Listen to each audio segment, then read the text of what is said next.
జతగా ఉండే వరమే నువ్వే ఇస్తే ఇంకేమి కావాలి జన్మకి.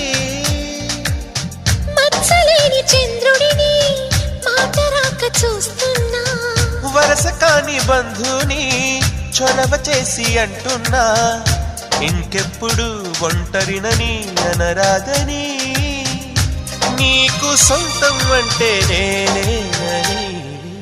కొమ్మ కొమ్మ విన్నావమ్మ కోయిల వస్తుంది, వస్తూ వస్తూ తనతో వెన్నెల వెలుగులు తెస్తుంది.